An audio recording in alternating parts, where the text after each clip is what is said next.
নাকো monastery দেখে আপনাকে চলে যেতে হবে নাকো লেকের দিকে।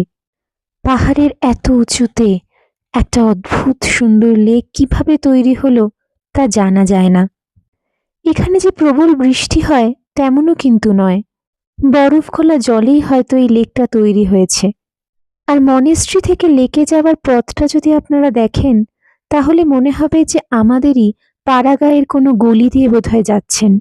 চারিদিকে রয়েছে ন্যাড়া পাহাড়, কিছু পপলার আর উইলোর গাছ। গলি দিয়ে যেতে যে বাড়িগুলো চোখে পড়বে সেগুলো সবই পাথরের, আর তার গেটগুলো কতটা নিচু দেখুন। যদিও এর মধ্যে অনেকগুলোই গোয়াল ঘর। এই নাকো গ্রামটাতে জনসংখ্যা খুবই কম। এই নাকো গ্রামটা সমুদ্রপৃষ্ঠ থেকে 12,014 ফিট উপরে। আর নাকো লেকটা হলো 500 মিটার দীর্ঘ আর 200 মিটার চওড়া। নাকো লেককে খুব পবিত্র বলে মনে করা হয়। এই গ্রামের লোকেরা এও মনে করে যে এই লেকে নাকি রাত্রিরে জিনপরীরা নেমে আসে, তারা চান করে, তারা এখানে বিশ্রাম নেয়।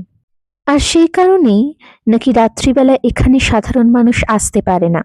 কেবলমাত্র কিছু বৌদ্ধ লামারাই এখানে তাদের উপস্থিতি টের পায়, ভোরবেলা তাদের পদচিহ্ন খুঁজে পায়। এই লেকে রয়েছে অজস্র মাছ, যা খালি চোখেই আপনারা দেখতে পাবেন। আর এই নদীর কাছে যে উইপিং উইলোগুলো আছে সেগুলো নিয়ে আমি একটা অন্য ভিডিও করব। দেখুন, খালি চোখেই দেখা যায় নাকো লেকের মাছেদের। এরা ওই উইপিং উইলো গাছগুলোর একদম গা ঘেঁষে থাকে। হয়তো ওই গাছের গায়ে জমে থাকা শ্যাওলাগুলোই ওরা খেতে আসে। এই ছিল নাকো লেকের ভিডিও। যদি আজকের ভিডিও ভালো লেগে থাকে তাহলে কিন্তু অবশ্যই সাবস্ক্রাইব করে দেবেন।